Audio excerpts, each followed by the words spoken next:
Good morning, brothers and sisters. Let us pray. O grant, we beseech thee, that the course of this world may be so peaceably governed that your church may joyfully, successfully, openly, peacefully serve you in quietness and rest. Through Jesus Christ our Lord. Amen. We read hymn 530, verse 1.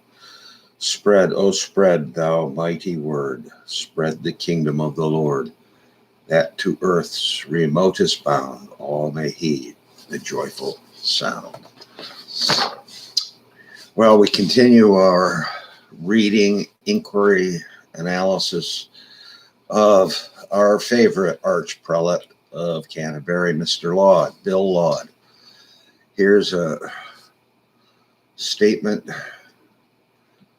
We'll start here at 18 December 1640. Resolved upon the question that a message should be sent from the House to the Lords to accuse William Laud, Archbishop of Canterbury, of high treason in the name of this House and all the Commons of England, and desire that he may forthwith be sequestered from Parliament and be committed, and that sometime convenient time this House will resort to their lordships with particular accusations and articles against him. Mr. Hollis is appointed to go up to the Lords with the message. Upon this accusation, diverse notable speeches were made against him in the Commons, among others, but one by Master Grimstone, published soon after in print, which I shall here subjoin. Master Grimstone's speech in Parliament upon the occasion and impeachment of William Laud, Archbishop of Canterbury, of high treason. Mr. Speaker, there hath been presented to the House a most faithful and exact report of the conference we had with the Lords yesterday, together with the opinion of the committees that were employed in that service, that they conceived it fit the Archbishop of Canterbury should be sequestered. I must second the motion, and with the favor of the House, I shall be whole to offer my reasons why I conceive it most necessary we should proceed a little further than the desire of above sequestration. Master Speaker, long introductions are not suitable to weighty business. We are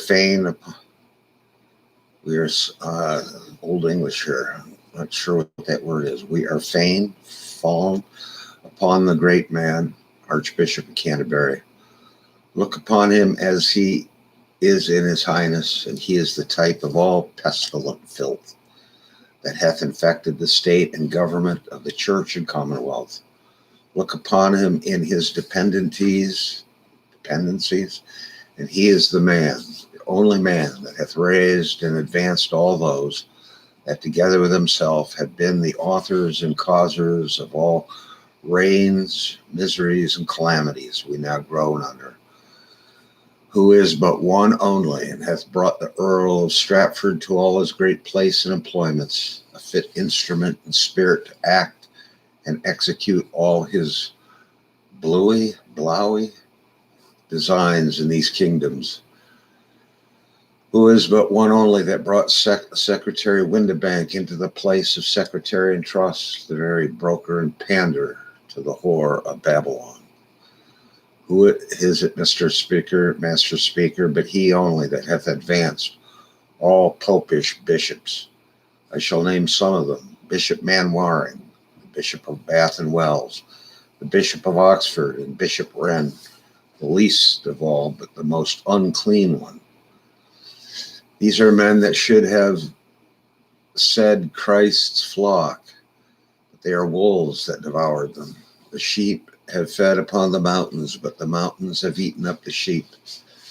It was the happiness of the church when the zeal of God's house did eat up all bishops, glorious and brave martyrs, that went to the flax in defense of the Protestant religion. But the zeal of these bishops have been to eat up and persecute the church. Who is it, Master Speaker, but the great Archbishop of Canterbury, that hath set at the helm to guide and steer them in all managing of their projects, that have been sit on foot in this kingdom in these years last past. But rather that he would stand out, he hath most unworthily trucked and chaffered in the meanest of them. As for instance that of tobacco, wherein thousands of poor people have been stripped and turned out of their trades, for which they have served as apprentices. We all know he was the compounder and contractor with them for the licenses, putting them to pay fines and fee farm rents to use their trades.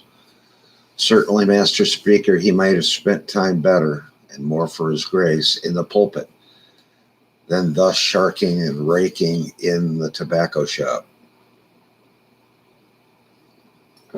Mr. Speaker, we all know what he hath been charged withal here in the House of Commons of a dangerous consequence and of a transcendent nature, no less than the subversion of the government of this kingdom, the alteration of the Protestant religion.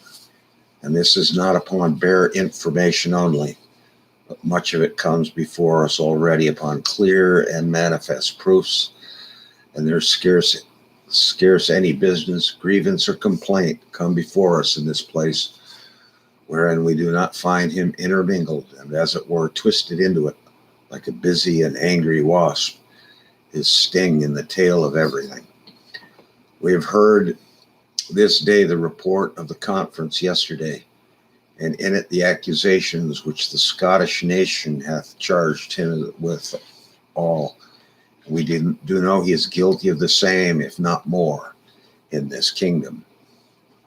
Mr. Speaker, he hath been and is the common enemy to all goodness and good men, and it is not safe that such a viper shall be near to His Majesty's person to distill his poison into his sacred ears. Or is it safe for the Commonwealth that he should sit in so eminent place of government, being thus accused?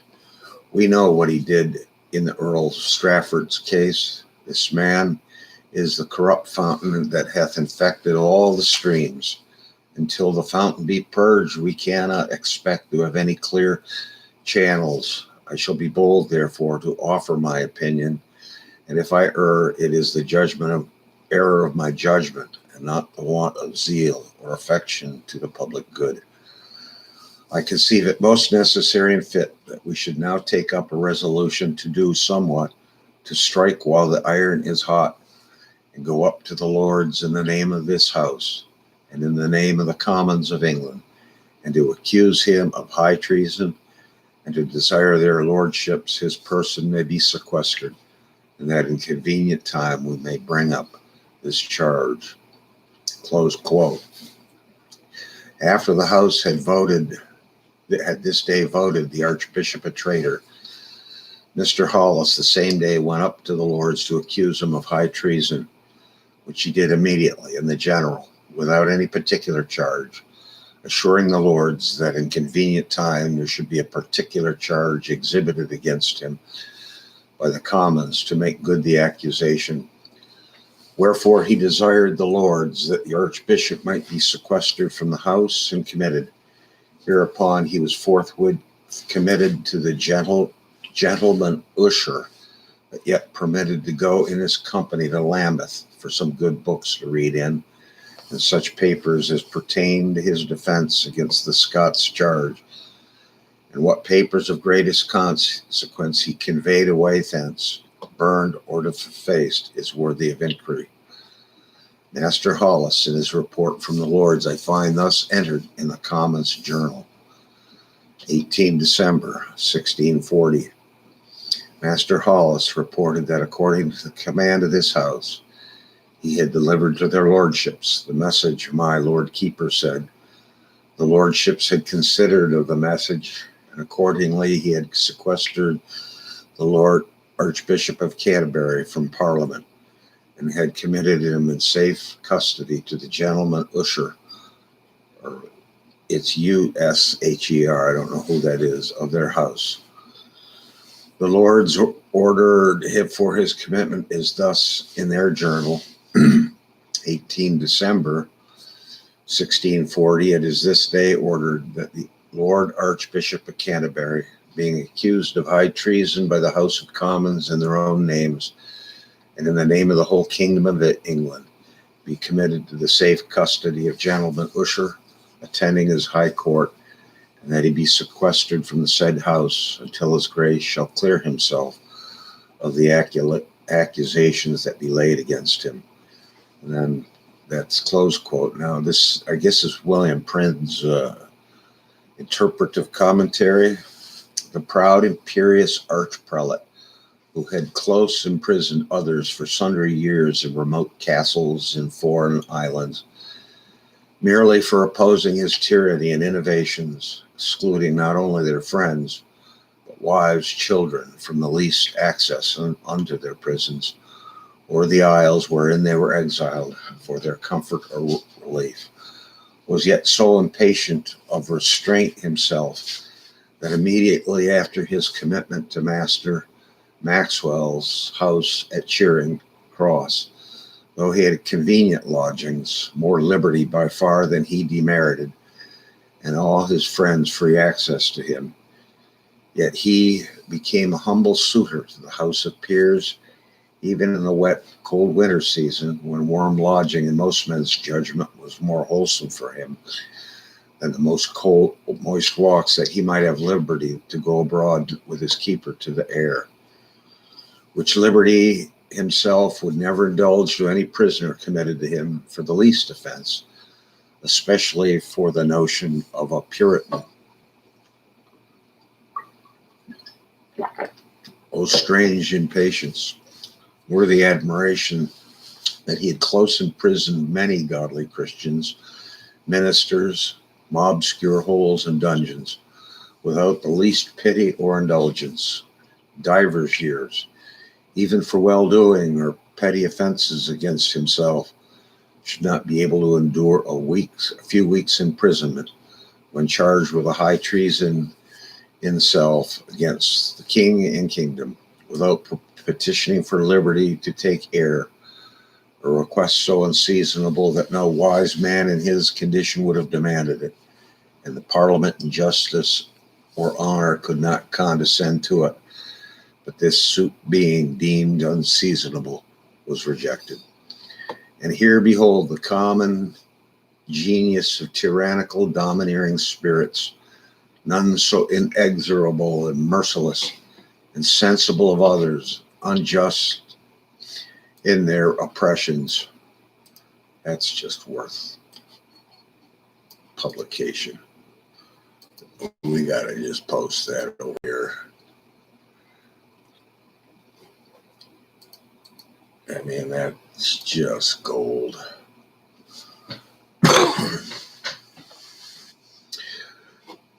That's just gold. None more generous, pusillanimous, querulous, impatient, or sordidly base than they in their storms of adversity. Let this archprelate's sudden downfall from the pinnacle of honor into restrained, despicable condition, and his impatience under it, be a future admonition to all lording prelates and tyrannizing grandees to carry themselves with all moderation in their places, and to learn this good lesson from an heathen poet, which most men in their height of their felicity are over apt to forget. Destinat elatis quisquam confederarebus justabilisque Deus et lubrica numina adiscat ilamanus quos sceptra sibi gestamba parabat quies setotios submissit ad ocula supplex nobilitas digitos ductus inflectere nervis cogiter aspiciat et quis nimian sublata secundus collegera. What difference or what occurrences happened between the Archbishop's restraint and his commitment to the Tower, you may read in his diary. On 22 of February 1640, the House of Commons ordered that tomorrow the report concerning the articles against the Lord Archbishop be read, if it be ready. On February 23, they further ordered Mr. Prynne to make the report of the articles against the Archbishop of Canterbury the next morning. February 24th, Mr. Prynne Mr. Pym presented from the committee appointed for that purpose the articles against the Archbishop of Canterbury. The title to the articles themselves, and the conclusion to them were all severally twice read and all severally voted, passed upon the question, and afterwards by resolution upon the question it was ordered that these articles be so read and votes should be engrossed. In February 26, the articles against the Archbishop, which were formerly ordered to be engrossed, were now read, and it was resolved upon the question that the articles thus engrossed and read should be sent up to the Lords in the maintenance of the charge, wherein he stands charged of high treason. Mr. Pym, Mr. Hamden, Mr. Maynard went up with the articles according to the former order. Upon these articles, reading these articles, the Lord made this order for the Archbishop's commitment to the Tower. 26 February 1640.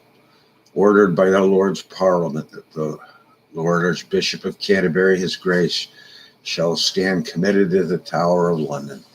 By the pleasure of this House is that he continue still in the safe custody of Gentleman Usher of the House till Monday, the 1st of March 1640, and then that the Lieutenant receive His Grace unto safe custody until the pleasure of the House be further known. In the meantime, Mr. Maxwell is responsible for him. Mr. Pym returns and acquaints the House that according to his abilities he has performed their commands, and it was ordered now that thanks should be given to him for the good service that he hath done.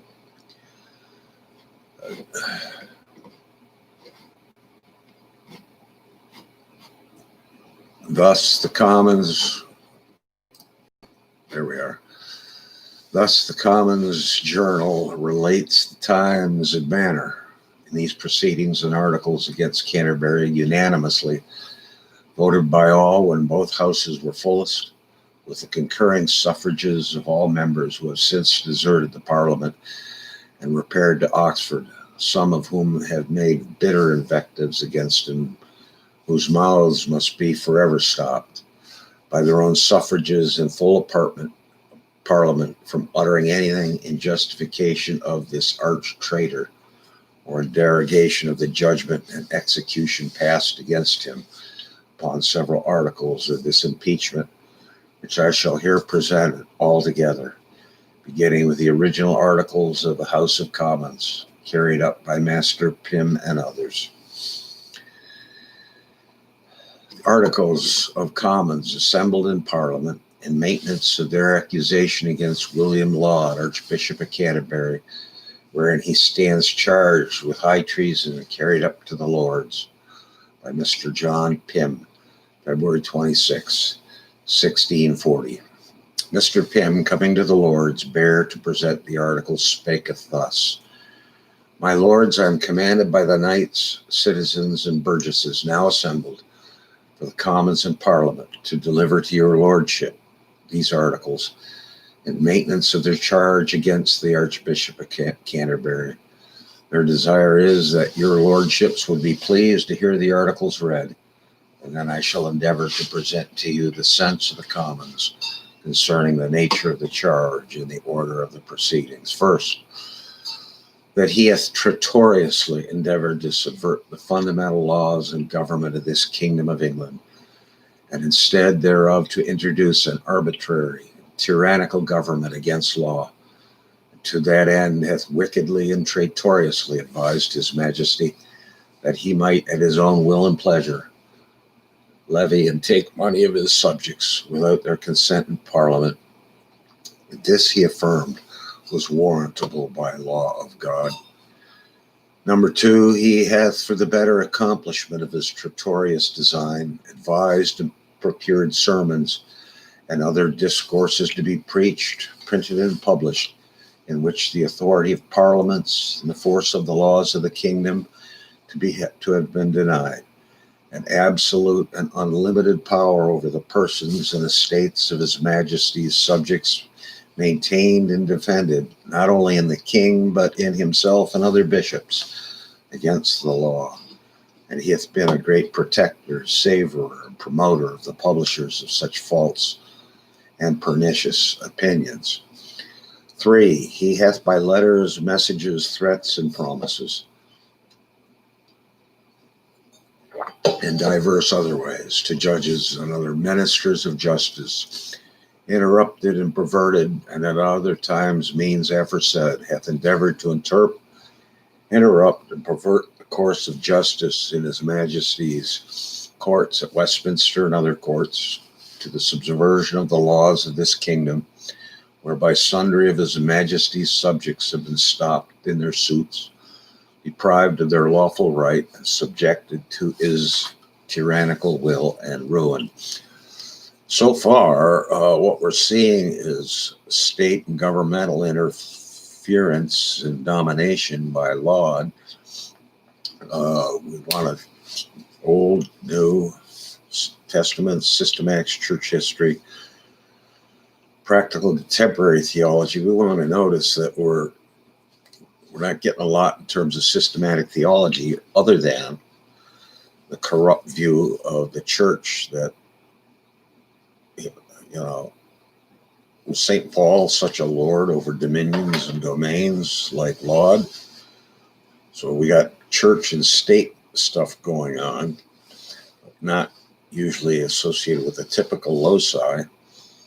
But this, we can see why some bishops would like this, like Theonomus Shady in Dallas. Loves the power. Okay, number 5, he has traiterously caused a book of canons to be composed and published without any lawful warrant and authority in that behalf, in which the pretended canons, many matters are contained, contrary to the king's prerogative and to the fundamental laws and statutes of this realm, to the right of parliament, to the propriety and liberty of the subject, and matters tending to sedition, of dangerous consequence in the establishment of past unlawful presumptuous power in himself and his successors, many of which canons by the practice of the said archbishop were surreptitiously passed in the late convocation without due consideration and debate.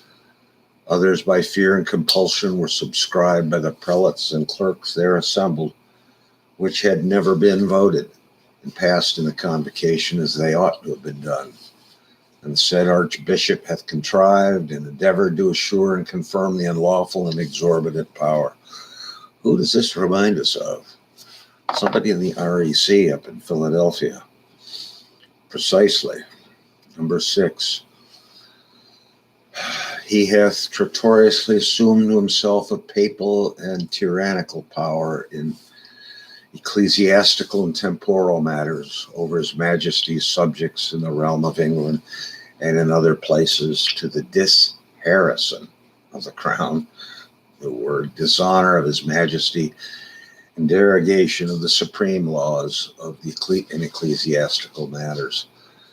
And the said archbishop claims the king's ecclesiastical jurisdiction and incident to his episcopal office and archbishop in this kingdom, and doth deny the same to be derived from the crown of England, which he hath accordingly exercised to the high contempt of His Royal Majesty, and to the destruction of divers of the king's liege people in their persons and estates. 7, that he hath traitorously endeavoured to alter and subvert God's religion established in this realm, instead thereof to set up popish superstition and idolatry.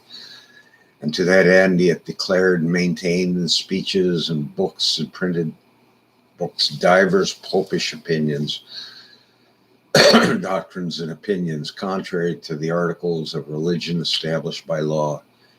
He hath been urged and enjoined divers popish and superstitious ceremonies without warrant of law, and hath cruelly persecuted those who have opposed the same by corporal punishments and imprisonments, and most unjustly vexed others who refused to conform thereunto by ecclesiastical censures of excommunication, suspension, deprivation, and degradation, contrary to the laws of this kingdom. Number 8, and here we're getting into substance of what was he doing with popery, and what was he doing theologically contrary to the articles.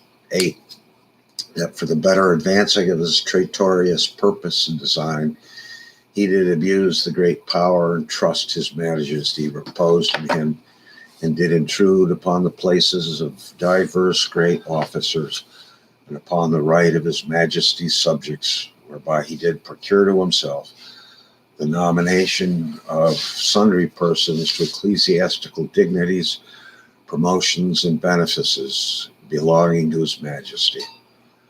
Number 9, he hath for the same traitorous and wicked intent chosen and employed such men to be his own domesticall chaplaines, whom he knew to be notoriously disaffected to the reformed religion, grossly addicted to the popish superstition, and unsound both in judgement. And to them, some of them, he hath committed all licensing of books, by which means divers false and superstitious books have been published, the great scandal of religion. Wow. 10. Oh, this may be the last one. Let's see here. Maybe we should just stop right there so we can record this. This is just wild. We read verse 2 of hymn 530. Word of how the Father's will made the world and keeps it still, how his only Son he gave, earth from sin and death to save. Let us pray. Lord, give us clear thinking, particularly on the subject of libel, defamation, that we may secure the facts of this case in truth and in justice. In the name of the Father, Son, and Holy Ghost. Amen. Well, until next time, we'll be back in a few days. Godspeed.